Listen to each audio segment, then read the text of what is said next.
Link's Awakening originally debuted as a Game Boy game, and one that I naturally missed out on growing up. Oh, I saw it everywhere for sure, but I never owned a Game Boy. Rather, I got into the thing during the time of the Game Boy Color. However, the re-release Link's Awakening DX, which had some extra bells and whistles, I also missed until the 3DS Virtual Console gained it. It was there that I finally ended up playing Link's Awakening DX, and I recall having a lot of fun with it, despite only doing one run of it.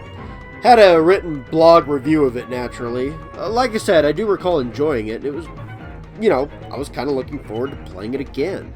However, there is a larger issue with the game, one that is also an oracle of seasons and ages, the limitation of the Game Boy. Everything has to be mapped to one of two buttons. Nothing like having to make jumps and then trading back to get your sword on landing. This issue probably happened more with Link's Awakening than the Oracle games did. Shame too, since the rest of the game is ambitious as all hell. An 8-bit Game Boy game with some of the visual and gameplay inspired more from Link's 16-bit outing, Link to the Past.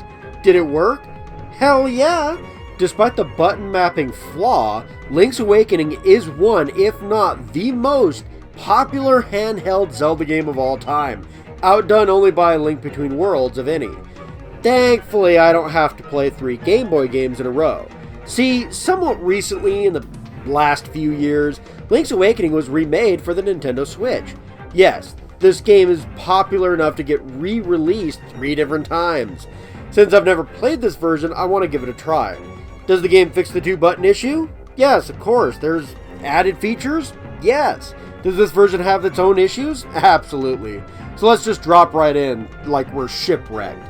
We have a big-ass fish to wake up, so I say let's do it. Let's take on the Windfish! So the story of Link's Awakening is rather simple. Link is shipwrecked on a mysterious island. He is found and healed by Marin. Marin is a super sweet girl who sings and has a father by the name of Taran. Taran is a goofball who loves mushrooms.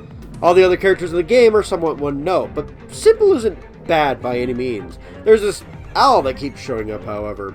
He's basically a guide of some type for Link. The owl shows up in an effort to guide Link to waking the Windfish. There is a lot of evidence to support the owl and the Windfish are at least partially the same being, especially after the bombshell drops. See, the island, all the people, the monsters, everything in this world is a dream created by the Windfish. When he wakes up, the island is gone. Marin, Taran, the talking animals from the animal village, the nightmares, and maybe even Link himself are going to disappear when the Windfish wakes up. This puts a bit of a foreboding shadow on the entire situation, doesn't it? The shadowy nightmares you're slaying? They're just trying to survive. They're still trying to take over and at the end of the day, and you need to slay them. They're the main reason the Windfish is basically in a coma. They still need to be stopped and, they're taking over the whole island, but it is still fairly sad that everyone is disappearing. Link, however, is actually real, and happens to just be unconscious nearby, which is how he enters the world due to a shipwreck, and Link can wake the Windfish due to this. Sorry for ranting, it brings up a lot of different subjects and maybe even some emotions overall. This is a simple story, but it packs a hell of a punch.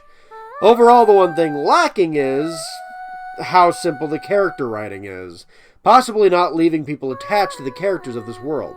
That's the flux, if I'm honest. This story doesn't have much of an impact if the character writing doesn't hook you, and sadly it won't hook everyone. Still, the implications from the villains certainly helps, and the twist is fairly interesting regardless, so I think it works well to an overall degree, especially for a Game Boy game. And so do the graphics, although there's a bit of a debate about this version of the game. The original game has some charm and good music for the Game Boy, but what about here? Well, the music is amazing. It's been updated really well and sounds fantastic, so there's that. As for the graphics, well, a lot of people don't like them. I'm not sure as to why, personally. Maybe this is like a Wind Waker situation where they're just kind of too cute. I'm not sure, but the toy box or toy diorama style seems to resonate with me. It pays tribute to the original sprite work of the Game Boy version while still looking great and fun. I think that's the key word here. This style screams fun. It isn't built to look awesome or anything. It's fun and kind of like the original version. If you also want to talk fun, there's also a lot of Mario characters in this game. Goomba, Chain Chomps, and more. Hell, there's even an evil version of Kirby running around. Taran even looks like Mario and eats mushrooms and turns into a tanuki. Also, side note, at one point, Link holds up Marin like an item. It's a very cute scene. All of these work well with the graphics, and the scenario looks amazing, which works great. However, the graphics and music aren't the only things upgraded. You see, the Switch has more buttons than the Game Boy. The issues of the Game Boy that followed in the Oracle games might have been fixed. And it certainly has. The power bracelets are context sensitive, meaning it works automatically when you're near something that can be picked up. Hooray! The sword is always out. The Pegasus boots also have a dedicated button as well. And so does the shield. You always have these items. Yes, you still have to trade for other items like the Rock's Feather for jumping, a shovel for digging goodies, and a hook shot for hooking objects and traveling over pits. None of the items are really all that new for Zelda standard, and nothing here is really unique outside of the Rock's Feather for jumping. However, the game refines their uses and makes them fun to play with for sure. Regardless, the game fixes one issue from Link to the Past. The sword reaches most of Link. Yep, a swipe from Link's sword swings pretty wide, covering his right side a lot better than Link to the Past had. He's still more open on that side, but it isn't a huge disadvantage this time around. This is awesome. I'm glad directly after Link to the Past, they solved that issue. And yes, this solvent was also in the Oracle games, obviously. I will admit, in this remake, it did take a second to get used to jumping, but overall, both games are super fun to play and mess around with.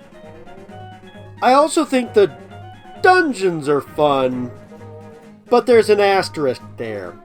None of these are super tricky, mind you, but they're fun to play. But sadly, and this might be the biggest issue, nothing is challenging in this game at all, really. This is probably the easiest Zelda game ever, if I'm going to be honest. Luckily, this version contains a hard mode, but honestly, this was always going to be baby's first Zelda to me, leaving some of the experience a tad bit shallow. Some of the boss fights aren't even memorable, and I think I'll immediately forget them without a wiki open nearby. This isn't a good thing. The dungeons are even more so forgettable. If the dungeons are easy to forget, that means what? There's nothing here. I remember at least some of the dungeons from Link to the Past, but here I think one or two maybe stand out. The Overworld does a better job, and the boss fights are okay, but the mid-boss fights are actually better this time around. They pose more of a threat than the big bosses, and are better designed personally too. Overall, while the dungeons and boss fights are fun, I don't think they're rewarding enough. Luckily, the final boss takes some inspiration from Link's nightmares, recreating parts of his fight with Proto-Ganondorf and Ganon himself from Link to the Past. This final fight is actually really good. Overworld, as previously mentioned, is also really good. The side maze, the mountains, the animal village. These are fun places to explore and discover, as well as figuring out how to progress. This less standard design at its finest, so to speak. It's just the dungeons that cause the problem. Luckily, there is a lot to do here for the Game Boy game. Pieces of heart containers are back once more to improve Link's health. Seashells are suddenly here, and they give off a few prizes, including a better sword. There's a trading sequence to get a boomerang.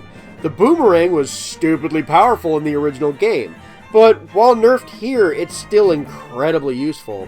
There are also a few minigames that you can play, like fishing and this claw game for Mario figurines. All of these have been upgraded in the Switch version.